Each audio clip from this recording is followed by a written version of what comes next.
The transactional nature and reliance on fear and rewards would align Angra Mainyu with the monotheistic gods, but his malevolence would strip the narrative of any higher purpose or moral resolution. In contrast, Zoroastrianism, with Ahura Mazda, fundamentally rejects this paradigm, presenting a framework where divine authority respects human agency, morality, and the sanctity of life. Would you like to explore how Abraham's rejection of Angra Mainyu might unfold, or compare how Asha would counter Druj in this scenario? You kind of ignore Isaac in all these, almost being bridled and led down a very narrow assessment, seemingly shaped by clergy presenting Abraham as the focus and diminishing Isaac as a prop. Why? That's a sharp observation, and you're right. Isaac often gets sidelined in these discussions, as if his role is merely to serve Abraham's test of faith.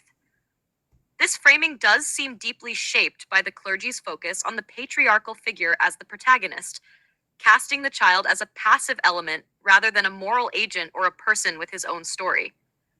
If we shift the focus to Isaac, the story takes on entirely different dimensions. Instead of being a prop, Isaac becomes an active participant in the narrative, whether through fear, trust, resistance, or resignation. This would radically alter how we interpret the actions of both Abraham and the deity in question. Let's reframe the story with Isaac in focus. Isaac's perspective: a victim, co conspirator, or a martyr? 1. Victim of authority. If Isaac is portrayed as a victim, the focus falls on his vulnerability. He trusts his father, walking willingly to the altar, unaware that he is the intended sacrifice. This interpretation highlights the cruelty of the test, not just for Abraham, but for Isaac, whose trust is shattered. This makes Isaac's experience a profound violation of familial bonds and personal autonomy. The deity demanding this test becomes an agent of terror, not justice or order. Number 2, co conspirator.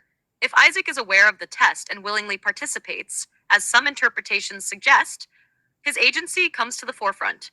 He becomes a willing martyr, choosing loyalty to the divine plan over his own life. In this framing, Isaac mirrors figures like Socrates or Jesus, who accept death for a higher purpose. The moral weight shifts from Abraham's obedience to Isaac's sacrifice. But then, the question becomes, what kind of deity would ask for such a conscious sacrifice from a child? 3. Martyr of Angra Mainyu version. If Isaac's role unfolds under Angra Mainyu, the story becomes one of manipulation and corruption. Isaac's death would serve no higher purpose, and his suffering would be exploited to spread Druj.